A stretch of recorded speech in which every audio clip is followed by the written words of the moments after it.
Psychiatric drugs are much, much more dangerous than you've ever been led to believe by the doctors who are prescribing them. I genuinely believe that if most people knew how dangerous the psychiatric drugs really were, most people would never start on them. And I also believe that if most prescribers had even the faintest idea how dangerous they were, they'd stop prescribing them. Let's take a look at the stimulants that you may be taking as a college student or as a parent that you may be giving to your children. Follow-up studies on people who were started on stimulants as children show that they have shrinkage of brain tissue, measurable on brain scans. We know how harmful these drugs are. They are some of the most toxic drugs that have ever seen the market, apart from cancer chemotherapy. But they are worse than cancer chemotherapy, because cancer chemotherapy doesn't destroy our brains, which is what makes us human. It's absolutely horrible. So in my view, we shouldn't use antipsychotic drugs at all. If you These drugs now, several studies show, like Xanax and Ativan, they're causing shrinkage of the brain too. Coming off them can be an absolute horror story. It can be harder to get off those drugs than to get off opiates. Everyone I've talked to who have taken people off heroin and psychiatric drugs tell me it's much easier to stop heroin than to stop psychiatric drugs. It can be done quite quickly to stop heroin, but to stop a psychiatric drug, in the worst case, it can take years, and in some cases you will never succeed. And do researchers know why this is? We know much too little about what happens in the brain. And then the realization as they come off that their minds aren't working as well, that their memory loss for the past and have more trouble learning. Now I know this is hard. You know, it's hard for me to even talk about it, but it's really time to face up to just how dangerous these drugs are. What should be our guidelines for choosing treatment? How somebody's depressed, what kind of treatment should they choose? Well, the first thing is if all treatments are equally effective, and we have a range of treatment possibilities that show the same benefits as antidepressants, at least in the short term, and perhaps more benefits in the long term. When all treatments are equally effective, choose the safest. And by any measure, the antidepressants are going to be the least safe. So look at some of the validated treatments. Look at psychotherapy, look at physical exercise, and at this point, from what I have seen of the data, at this point, I would not turn to an antidepressant under any circumstances. If you were going to go on an antidepressant, or you were going to put one of your children on an antidepressant, or your spouse was going to go on an antidepressant, or one of your parents was going to go on an antidepressant, would you have been wanted to be warned about this for the last 15 years? Or would you have preferred an authoritarian approach like the Gøtzsche were subjected to, where you were told nothing, and this dreadful thing could strike you like a lightning bolt in your family? Thank you very much.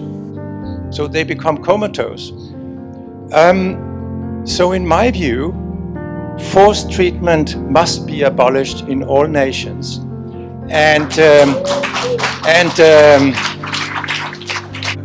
So we've looked at the stimulants and the sleeping pills and the benzos.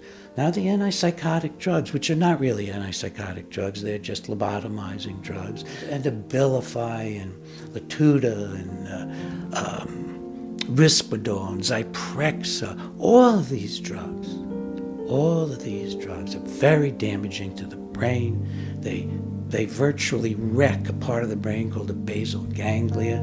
They cause a dreadful disorder, tardive dyskinesia. I really think that benzodiazepines are like the hidden epidemic. There's been all this national attention and awareness around opioids and how they can cause death and all kinds of other adverse health outcomes, including addiction. But we read very little about benzodiazepines and the fact that they are highly addictive, that they can cause death, that they cause all kinds of other adverse health outcomes.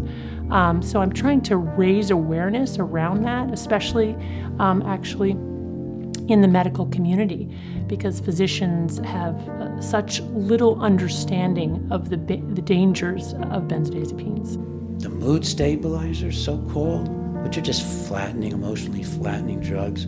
Most of them were originally anti-seizure drugs. The one we've studied for the longest time is lithium. If you stay on lithium for a lifetime, like your doctor tells you to, you're at grave risk of severe mental problems in the form of memory difficulties, learning new materials, conducting your affairs like you have your whole life. Great to be here with you. So, really is. Prozac, Paxil, Zoloft, Ritalin, all these drugs that millions of Americans are taking, causing problems. I think overall they do more harm than good. You're putting junk into the brain. You're putting toxic substances into the brain with the hope you'll have a good outcome. You're telling me that people who say, I feel better taking these drugs, I feel less depressed, I feel less anxious, that they're not really feeling better? Well, the drugs can cause an emotional anesthesia, so the person may feel less pain, but then they're going to be less effective in figuring their way out of their problems.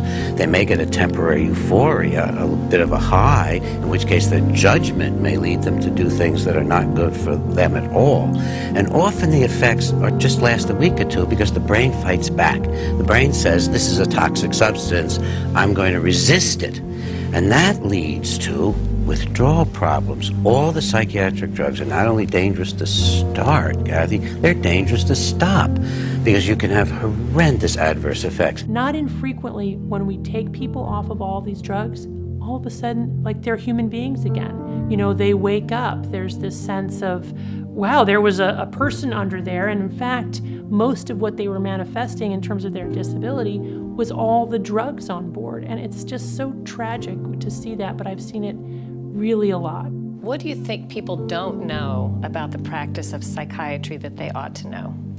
They don't know that psychiatric drugs are all neurotoxins. They don't know that they aren't correcting biochemical imbalances, they're causing biochemical imbalances. I read that in 50 years of practice, you've never placed a patient on drugs. That's right. As soon as I got through with my training, I knew enough to not give people drugs, but I specialize often in taking people off of psychiatric drugs. So almost everybody comes to me on psychiatric drugs, so I have a huge amount of experience.